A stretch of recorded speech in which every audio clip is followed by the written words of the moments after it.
Hello everyone, welcome. Thank you all for coming today.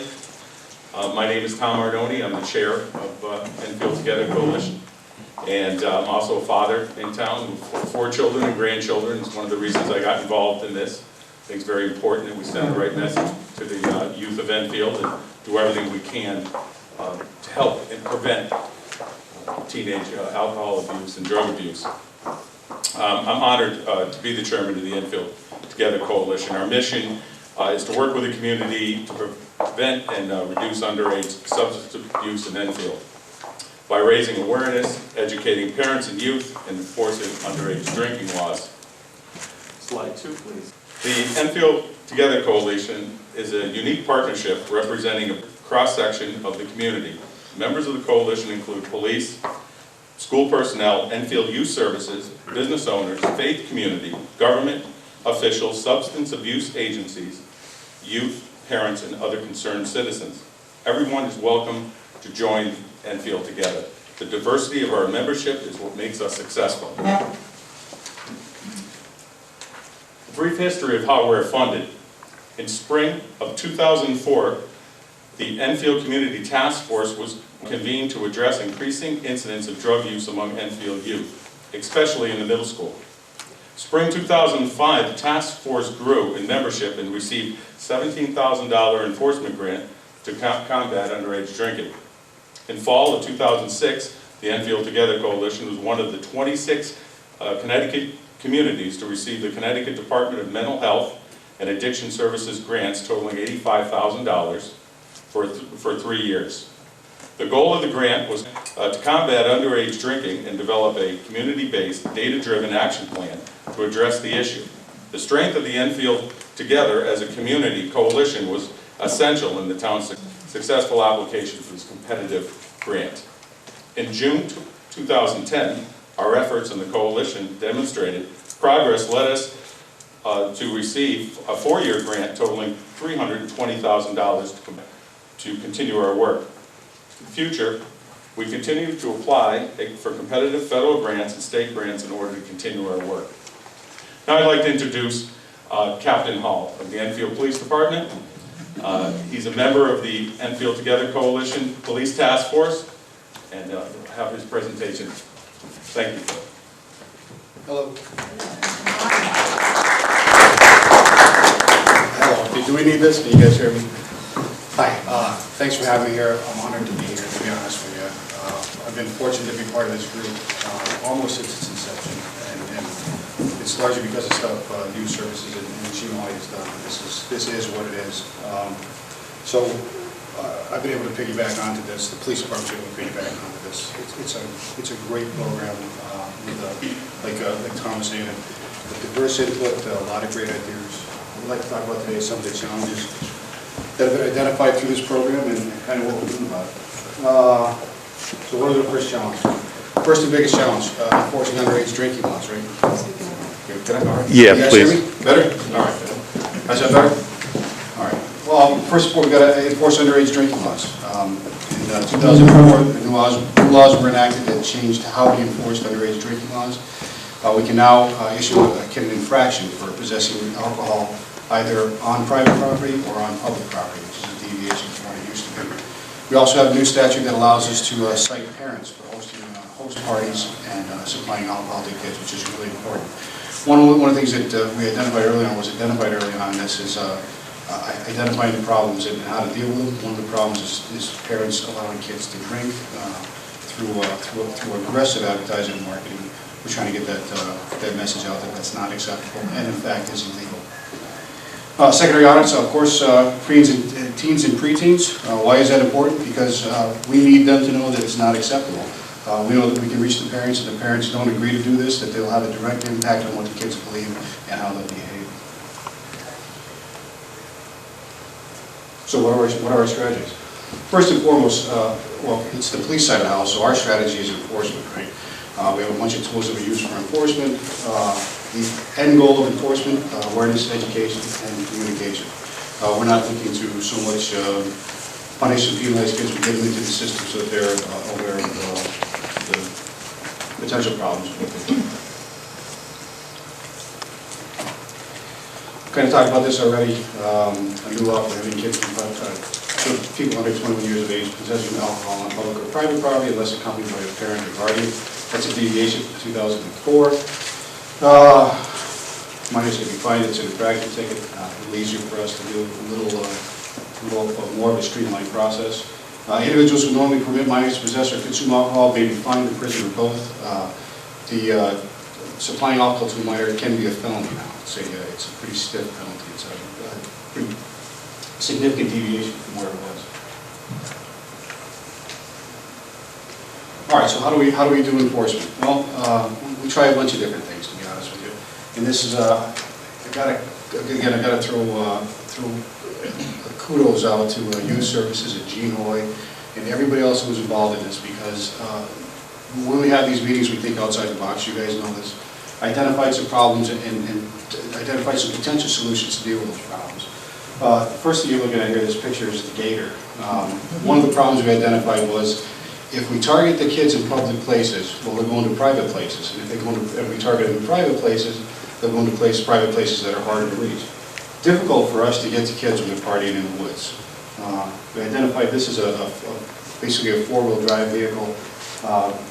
We have access to through the Metro Police project in South Windsor. We can get just about anywhere with this little beast. A lot of fun. It gives us the opportunity to get into areas that normally we wouldn't be able to get into before. And as important as that, it lets the kids know that we're out there and looking. We know if it's monitored, that it will be managed.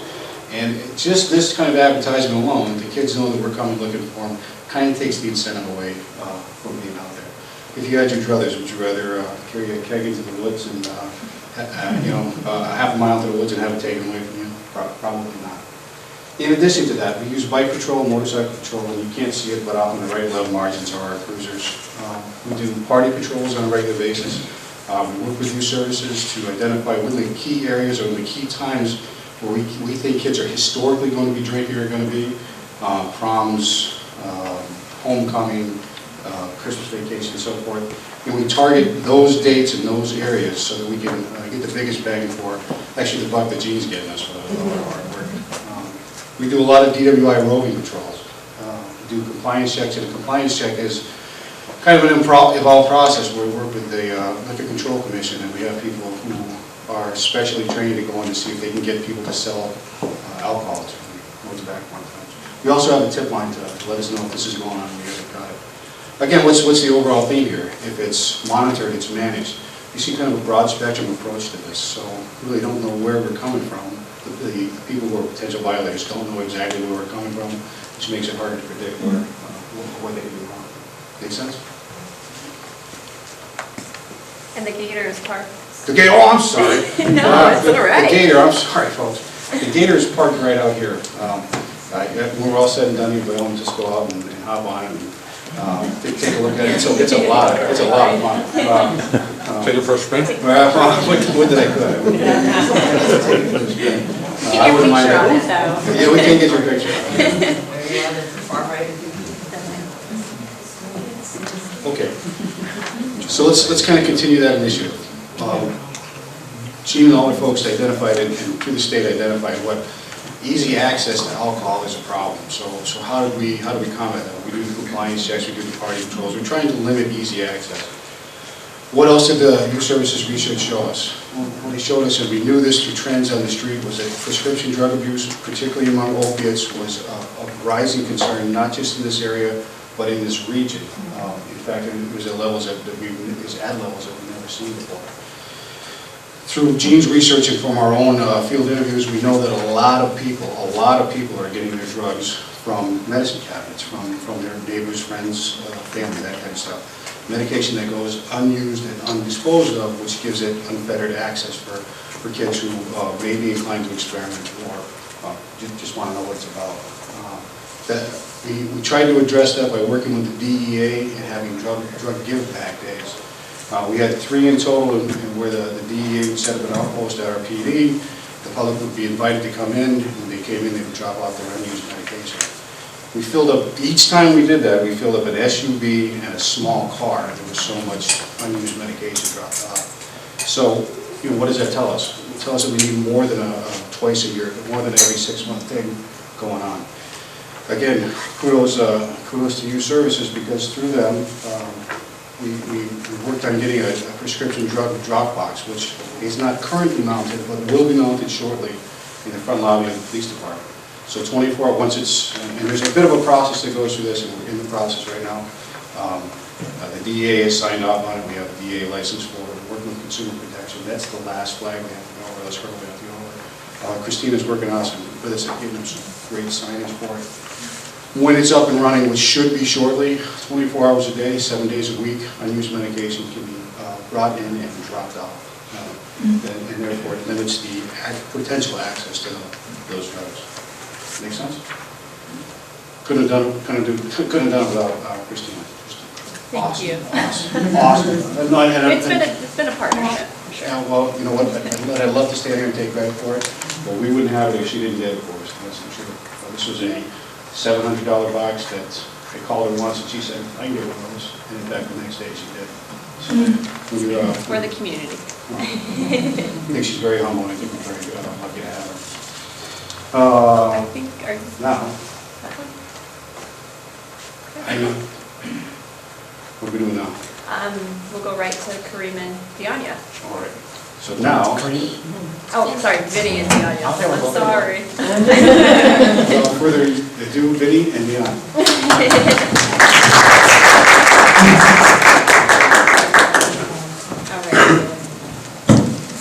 All right. All right, my name is Vincent Farina, and I'm a sophomore at Rico Fermi High School.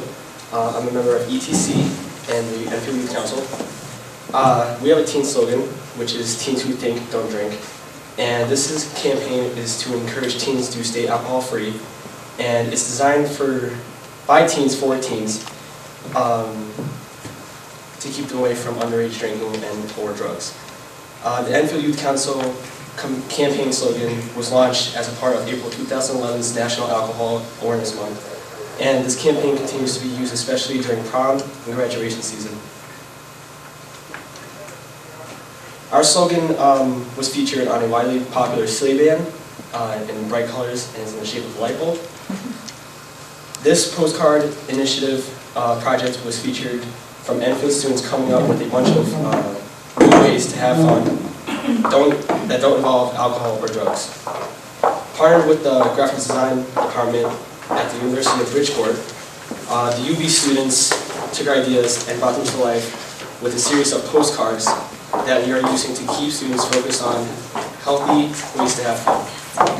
This slide shows the postcards offered ideas based on what season it is. The back of the postcard tells kids what the underage drinking laws are and what are the consequences for breaking the law. And now here's Dianya, another youth council member. Hi, my name is Dianya Smith and I'm a junior at Enfield High School. We designed 2 sets of cards, and we also received a small grant from Erase that pays for a few specific prevention activities at Enfield High School. The teens who are spearheading these efforts are members of the Youth Council and Enfield High National Honor Society. Our first project that we used from the funds were when juniors purchased their prom ticket, small baggies were passed out with the ticket. Inside the baggies were Smarties and Lifesavers candies. The message in the bag read, "Be smart, avoid alcohol on prom night. It could be a lifesaver." Our second project we did was during April, which is Alcohol Awareness Month. We held a candy guessing contest in the cafeteria. The amount of candy in the jar represented an answer to an Enfield-specific question taken from the youth survey you're going to be hearing about shortly. One of the example questions was, how many 6th to 12th graders in Enfield do not drink alcohol? The students then had to guess the answer by looking at the jar of candy, and the closest guess won a gift card. The contest was very popular and got great responses from students. We did this for 5 days with 5 different questions. And our third project that we'll be planning is prevention awareness activities around senior prom and the end of school / graduation as well. And now here's Joan Lawson, Enfield resident and member of the ETC Media Subcommittee representing faith-based communities.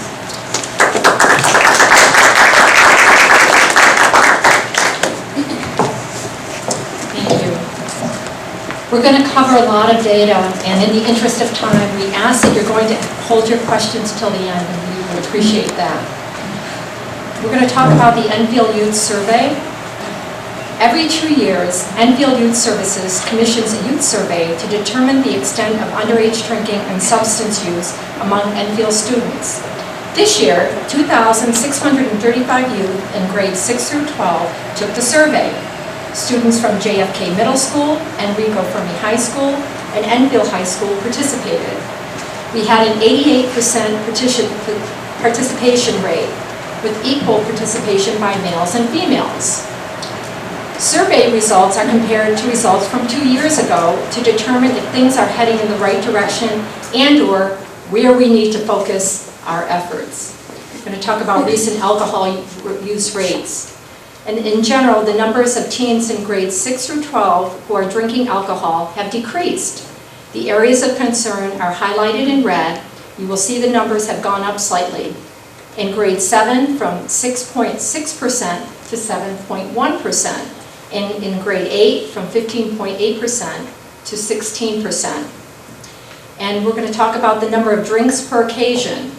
This asks teens on how many occasions they had had a drink during the past 30 days and how many drinks they had when they did drink. While 96% of 6th graders report not having consumed alcohol, that percent drops to 54% when we asked 12th graders. The number we want to point out here is that between 1 to 6% report having consumed alcohol almost every day in the past month. That's between 26 and 158 teens in our community. When we look at those who have 5 or more drinks per occasion, which is considered binge drinking, we see a low of 1 to 3% with 6 to 8th graders and a high of 12 to 19% of high school juniors and seniors. We're going to look at the age of onset. Age of onset means that age at which a young person first experiments with alcohol or other drugs. In 2009 and 2011, the age of onset for experimenting with alcohol stayed exactly the same, 12.9 years old. Males report an earlier average age of onset for alcohol use than females. We're going to talk about the perception of risk for alcohol use. There are a lot of numbers on the screen, but the bottom line is good. The numbers across every grade have increased from 2009 to 2011. More youths are getting the message that drinking alcohol can be dangerous. Having said that, we still have work to do. Just a little more than half of 6th graders and 1/3 of seniors are getting the message. That still leaves a lot of room for improvement. And we're going to look at the perception of parental disapproval. And again, we see the numbers heading in the right direction, increasing from 2009 to 2011. But again, we see that just over half of seniors believe their parents disapprove of consuming alcohol and perceived accountability of alcohol. Here we see the numbers decreasing from 2009 to 2011, which is what we want. Fewer teens thinking it's easy to get alcohol. The only increases we see are in 11 and 12, in grades 11 and 12. Grade 11 in 2009 was 33.9%, and then in 2011 it increases to 36.4%. And grade 12 in 2009 was 44.9%, and in 2011 it jumps from 5% to 50.3%. And I'm going to turn this back over to Tom Arnone, our chair.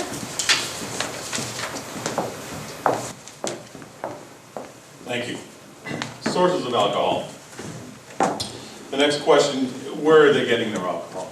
It's not surprising, 28.8% of the time, they're getting it from their friends. The more alarming is the next highest answer, coming at 16.5%, is from the home, from their parents.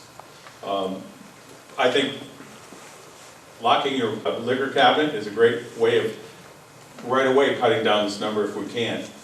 And that's what we're going to do. We're going to try to improve on that number, and forums like this help us to get the word out. When people ask, well, why are you focusing your efforts on parents? It's because parents are the front line. It's really up to your parents and up to parents to make sure that their alcohol is secure in the house and they're watching what their kids do in the weekends.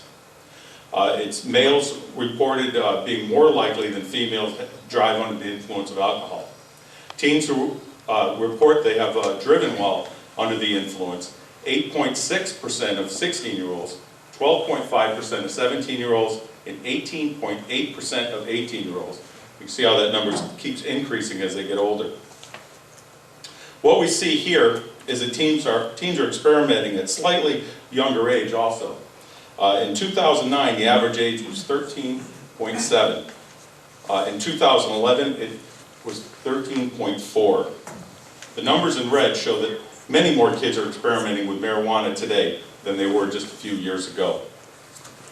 This is the first year we have asked the question, so this is all new data, and the numbers should concern everyone in our community. From a low of 4.2% of sixth graders to a high of 21.3% of seniors, kids are experimenting with prescription drugs. Our message to parents: bring your unused and expired drugs to the drop box at the police station that Captain Hall had mentioned earlier. Don't leave them around the house, lock them up, monitor what you have, and pay attention if you're filling prescriptions more than usual. And I want right now to take the moment to introduce Gina Vessar, parent, Enfield business owner, and member of both the ETCA Media Subcommittee and the Enfield Police Task Force.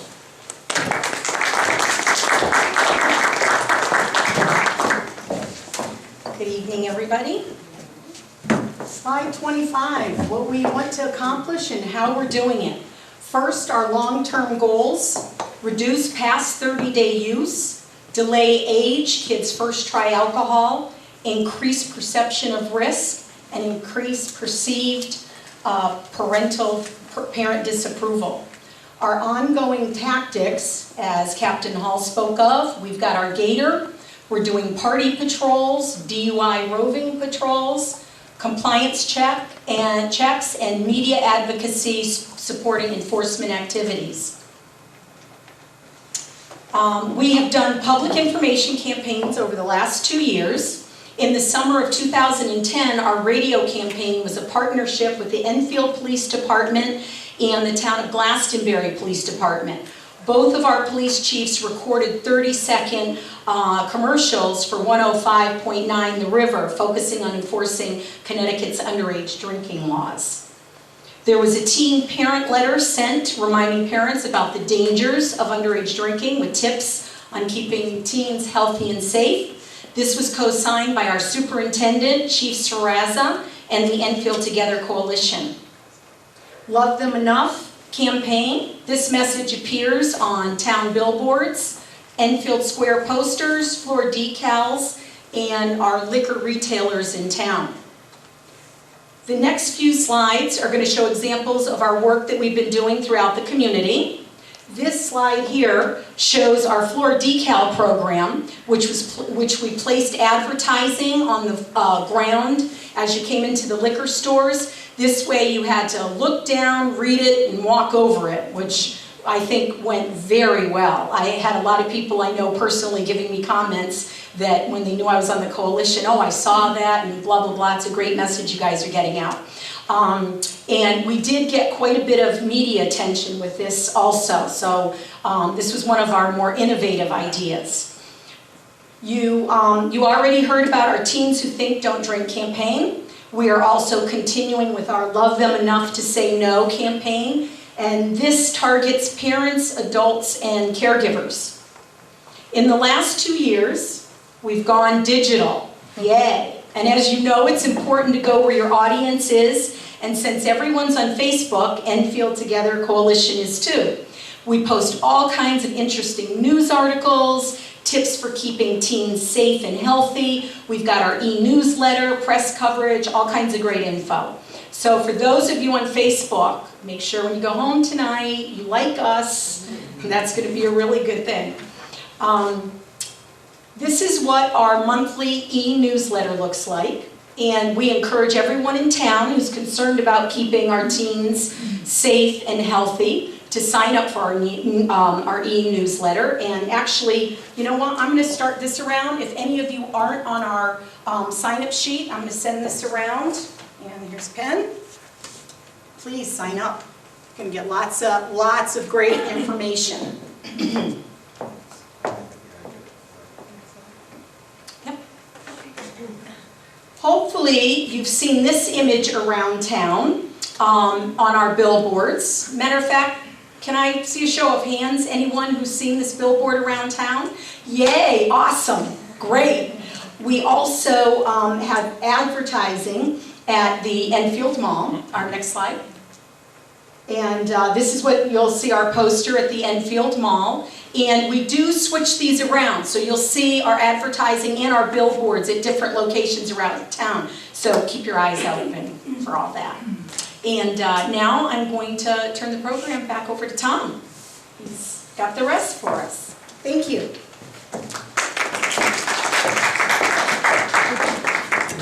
Okay, building on success that we have achieved over the last 4 years, Enfield Together is focused on delivering measurable results.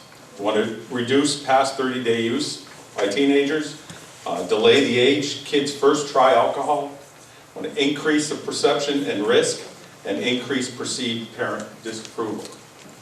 An important part of delivering results includes increasing community involvement and support so that we may sustain our efforts.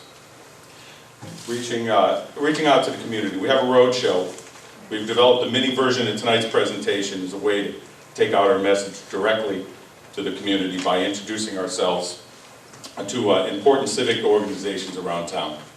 If you belong to an organization and would like us to come and share this presentation with them, please come see us at the end of the show, or if you're going to watch us on ETV, I'll have that written underneath on the slide of our website and contact numbers.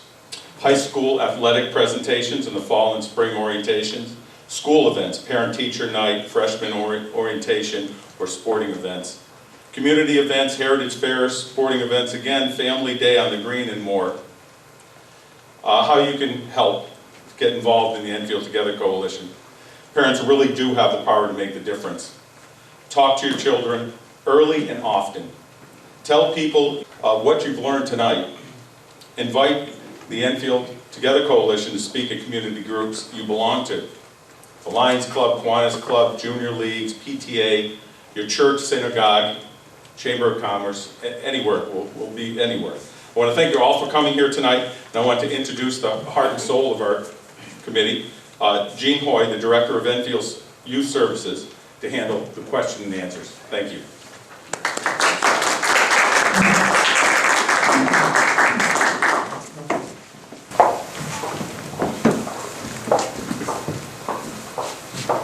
Good evening, everyone, and thank you for coming. I have to take a moment to thank all of our community partners. Fred Hall, our police department, has been outstanding.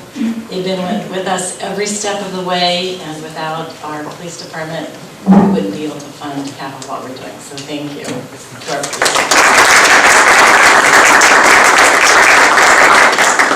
I want to thank the support from my boss, Pam Brown. She's very encouraging. She supports us, and to be here tonight on a rainy evening, I appreciate it. To my staff, to our ETC members, Gina, Joan, and Tom, Karen, who helps us with the media, to kick it up a notch, thank you. And our youth council, thank you for coming. And thank you for our community, our interested partners who are here tonight. Christina, I just asked one big favor of you. Christina is passing around a survey. This was funded tonight by SAMHSA for the town hall meeting, and we got chosen to be a survey site. So I would really appreciate it if you would take a few moments before you leave tonight and complete the survey, which we mail off to SAMHSA, to let them know, I think, what we did, and maybe your feedback about how we might make the future town hall meetings more relevant or more appropriate to our communities. So based on that, are there any questions or anything? Yes, Tom. I'll start it off. If I'm having trouble with my teen, I don't know what to do. I know he's involved, him or her are involved in drugs or alcohol. What can your department do for us as a family? What youth services? Who do I contact? Do you have counseling services, and could you help us? Yes, we do. So we welcome anyone to make a referral to our department. We will meet with the family and the child, and we will go over concerns and express needs of the families, and whether we can provide the service or we feel it needs a different level of service, we will stay with the child and family until they're connected to services. So yes, we have a clinician on board who can address the clinical issues and I think can do a real good risk assessment, and we'll help that family. Thank you. Yes. I was just wondering, for the survey in the 2009, it didn't have anything for the 6th grade, is that because they wasn't asked of them at that time, or because they didn't do anything then? In 2009, the 6th grade was not a part of our middle school. So, so because we merged this year and 6th grade became a part of our middle school, they were included in the survey. So we have no prior data of 6th graders. That's fine. Great question. Yes, Vinny? Do you think because you the merging of 6th grade into middle school might have spiked up the percentage if, you had, I know you didn't take the survey back when they were in elementary school, or do you think because now 6th graders are inside middle school with 7th and 8th graders, do you think that might have had an impact on them? Could you repeat the question? Repeat the question into the microphone. Oh, Vinny asked, by including the 6th graders in 2011, would that have spiked or changed the data in any way in terms of youth outcomes? I don't know how to answer that. It may have a little bit, but what we try to do is get enough youth surveyed so that the survey becomes so broad that the statistics become more reliable. So I don't think it overall changes the percents because of the large number of youth surveyed, but I'm not sure. I'm not really a data specialist. I don't know if Christina has any Well, do you thoughts about think that? actually that the kids being with the older kids influences them to start earlier? Kids being... The 6th graders now being in the same school with 8th graders, that they're following what the older kids are doing because they want to be big kids too. That's a great question. One thing is this survey was done in November, so they although they've been interacting with some older kids for a few months, it hadn't been like a whole year yet or anything like that. But that is interesting. That would be probably yet another survey or another focus group to ask this type of question. But that's interesting to find out.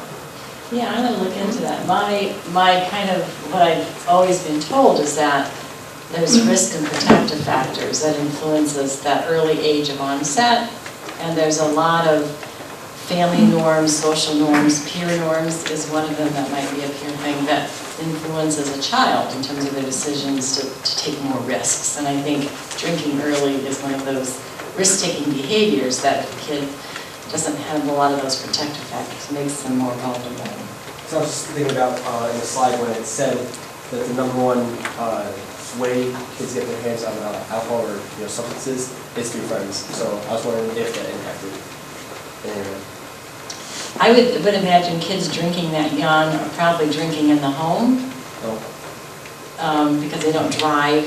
I would doubt that they're going to huge parties in 6th grade. So I really think the parental information and parental monitoring of youth access to alcohol is huge. And in fact, I think the data is showing that the kids in the middle school are a little bit more risky and a little bit lenient in their attitudes. So we got some work to do in that middle school and getting to those parents. Because you're right, without that parental influence and getting into those social norms, I think that you're going to see that those kids increase their drinking as they age. So again, kids will say that one of their huge deterrents is that they'll get arrested, that there'll be a consequence for drinking, and the other huge protective factor is parental guidance and parental involvement in their life. We know this through research that it really delays the drinking early and the high-risk drinking. Because the later the kids will delay their onset of drinking, the less likely they're going to develop more major problems later on. Great question. Jean, are teens getting their alcohol from liquor stores? According to our data, the majority of our kids are getting their alcohol from friends and from the family home. Our compliance check rates were excellent again. So again, I think our enforcement is top notch. We're committed to do our compliance checks, and our liquor stores by far are being very compliant with the law. So it's not what our data is showing. So yes. Yeah, what is your response from the parents in the community on really trying to send home a message of not providing alcohol in the home? Well, say that again. Coming from a therapist's point of view, I Yes. hear far too often, my parents think it's okay, it's, you know, like on this form, it's a rite of passage, and I know that you've been trying to drive home the message of it not being okay and you know, being illegal and whatnot, through your various forms of sending that message home, but I wanted to know how's your response been to the coalition? To the coalition, well, every year we do a parent survey, just kind of ask how many parents are seeing the message, and after seeing the message, does it change their behavior in any way? We continue to develop a bigger and bigger reader list to our e-newsletter, and we continue to ask parents how often have you seen the newspaper ads, our media campaign, and again, we always ask, has this changed your behavior in the home? And that is our biggest, besides enforcement, is our message that we want to get to parents about the risks and dangers of underage drinking. So it's always a challenge to get the message out to the parents that we want to change.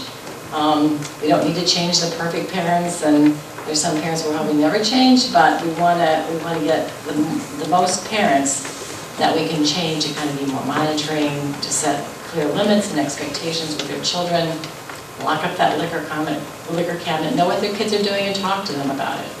So that, we need to continue to work to get that message out. So have you heard that they are, like, I heard you say that you asked that question, but are they responsive?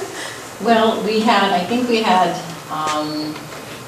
last year about 150 parents take our survey. It's not great, it's a challenge to connect with parents to kind of see is the message working for them.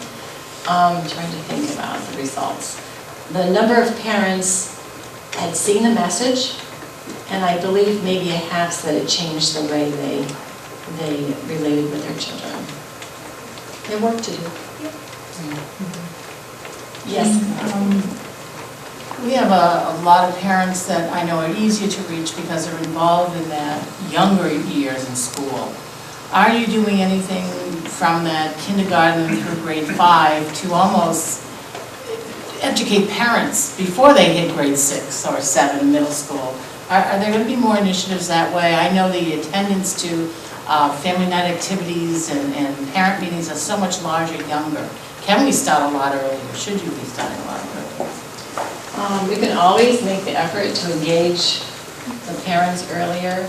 So yes, we can try to see if parents will sign up for our newsletter to be a part of the coalition so they have more information about talking to your children often and early, monitoring them when they're out and about with friends, making sure they're not getting alcohol from the home. And certainly getting the message to the parents, if you're hosting an underage drinking party, we're going to find you. That it's illegal and there are consequences for that. The grants that we've had targets, I think, 12 and up. It's targets at age of onset. And I think we don't have the drug and alcohol, obviously. I think we could probably never do it to get the data from elementary school around it. But it does show that those middle school kids don't quite see it as harmful as what they did. Linking the newsletter to school PTOs and organizations like ours that serve younger students, I think would be a great idea. It would be. I think that's, and oftentimes, if they have a younger one, they have one going into middle school oftentimes, so. Oh, absolutely. That's another way to connect, I think. So how would we do that? I think linking, for us, it'd be just being able to send the link out to the newsletter or include it in our emails that we do. Maybe we can send it to you to pass on? Yeah, I think that's, because we do email blasts all the time. And include it in invoices or things like that. Another way to reach younger parents without it, really costing. that much money at all to do that. Yes, this is a very cost-effective way to. Absolutely. to connect. And also at the special family nights, to be able to pass out that information or a copy of the newsletter. Or a sign-up list. Sign up list, anything like that. Great. Yeah. Just to add to what she was saying, if you were trying to reach for the younger ages, I know that Head Start program has like really, really active parents, so it would definitely be easy to reach out to them and do something through that program too. Would that be through the director again, asking to pass on our e-newsletter? Yeah, probably. I think they have a lot of different newsletters there. Oh, thank you, yeah, because the more they get the message, the better. Yes. How do you create the sense of urgency without risking creating a greater sense of taboo around the issue? Because, kids of these ages, just developmentally are at a stage where they're saying, you say left, I'm going to go right. And oftentimes, you create a taboo around something, and to a kid who's trying to find themselves, at this age, that's exactly where they're going to go. Is you tell me no, is the surest way to get me to do something.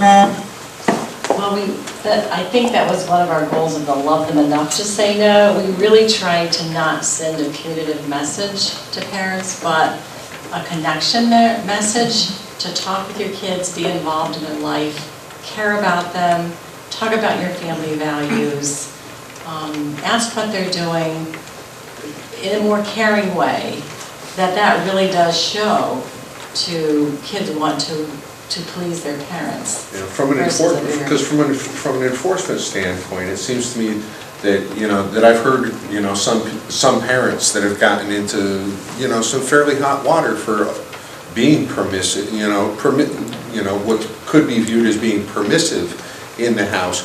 But from the parent's standpoint, it's a case of my kid's at that age where natural curiosity is what it is. Right? They're gonna, and in this case, my kid was honest enough to come to me and say, look, I'm thinking about drinking, right? Rather, not that I'm a parent myself, but I can identify with that parent and their desire to go and say, all right then, let's do it in a controlled environment, where there is parental supervision, where it's not going to get out of hand, where it's not going to get crazy, and yet, a parent got in trouble out in a restaurant for giving a sip of beer to their 17-year-old daughter. And, it's just, you don't want to, push people. You hug them, but sometimes you get that pushback. And how do you counter that? Well, I think that, I think the majority of parents, if they're hosting underage drinking parties, are not that on top of what's happening. And I think the concern is if parents are talking to their children and talking to them about the risks and their concerns, the goal is to, I think, do no harm. That researchers show the more you talk to your children and the more you limit access, you're not going to get those 30 days drinking where kids are drinking every day. I can't imagine that there's a parent who would say it's okay for my kid to get drunk every day of the year. There's harm in that. Absolutely. We're not talking about a sip of wine at Thanksgiving dinner. We're talking about helping children make responsible and appropriate decisions, and parents not enabling their children just to go through life without any kind of guidance and support and care. And I can't imagine there's not a parent out there that wouldn't see the wisdom of that. So, yes. I also believe there's a link between that and risky behavior. So, absolutely. If you're letting your child drink and then they have no tolerance, they're just children, so their bodies aren't going to be able to handle that, and there impairs their impulsivity to doing naturally dangerous things or risky behavior, So we know the frontal lobe, right, children's adolescents' brains are not developed, they're very impulsive, very risky. That's why you need a little bit of parental love and arms around them, so that, when they make mistakes, they're making small ones, they're not making huge ones. So, If I could just jump in, the other thing that we're finding is that teens don't necessarily know how to have fun without alcohol because they're becoming socially isolated with television, video games, being on Facebook. They don't know how to interact the way a lot of us in this room, we grew up talking to people, now they text. They interact with people on the computer and on their phones. And so they don't know how to be with their peers. And as we all know, alcohol breaks down barriers. And so they're drinking before they go to a dance, they're drinking before they go to a football game. And I think the message from the teens who think don't drink, that there are ways to have fun without having alcohol, is a really powerful message, teen to teen. And so I think that's the other side of this equation that really can't be lost. These are a great audience. I'm new to the coalition, so I really don't know. Are you guys addressing also anything to do with marijuana? Right now, we're only funded to do alcohol, but it doesn't mean that we can't broaden that. We've applied for a federal grant, and if we get that grant, we are able to do, I think we put in 3 drugs, right? Alcohol, marijuana, and prescription drugs. But it doesn't mean that we can't start putting information about marijuana from our stats and some articles into our parent newsletter. I mean, I think we need to, because the marijuana numbers are going up. Yeah, unfortunately I hear about it more. It's just really easy, almost becoming easier than alcohol these days. It's really kind of scary. Yes. We started to do a lot of research about what are some best practices, around how to address marijuana. So it's just an area we're gonna start getting our mind around. It would help if our legislators didn't keep making it more legal and more okay. That would help. It would help. Don't you see a correlation between tacit approval and the increase of use? I mean, I think that's one of the things we're talking about here. There's parents who say it's inevitable, it's going to happen, we're more likely to have kids who are going to drink. It's difficult for us to say marijuana's okay, it's not anything we're going to criminalize, I'm going to say to kids, you shouldn't be using it. So that tacit approval, I think, is one of the underlying themes of what we're talking about here, and one of the things that the service is doing a great job of targeting. Yeah, that's true. I think for parents to say, it's a rite of passage, kids are going to do it, it does give that kind of subtle approval versus having more conversation about the risks and dangers. Just one other point along that line. I think a lot of parents think, well, I drank when I was their age, so I expect my kids are going to do the same thing, they're going to experiment. And what so many parents don't understand is that the way kids drink today is very, very different than the way our generation may have experimented. The rate at which they're drinking, how much they're drinking, how quickly, they're not drinking wine coolers, which was big when I was growing up. They're drinking hard alcohol, they're doing shots, they're binge drinking. And so their goal is to get drunk. That is the point. It is not about experimenting. Once you start experimenting, it very quickly escalates to binge drinking. And so getting parents to understand that there's a real difference, and we know so much more about how alcohol affects teen brains than what we all thought when we were growing up. There are serious long-term consequences for teens and the growing brain. It doesn't stop growing until they're in their 20s. And the earlier you start to drink as a teenager, the more likely you will have some kind of alcohol dependence. If you start before age 15, and if you remember our age of onset is around 12, 13 years old, for every year you increase your chances of becoming an alcoholic substantially. So getting those messages out to parents that it's a really serious issue, it's not just a rite of passage, is very, very important, and why we hold these kinds of town hall meetings, and why we appreciate the media being here to help us get our message out.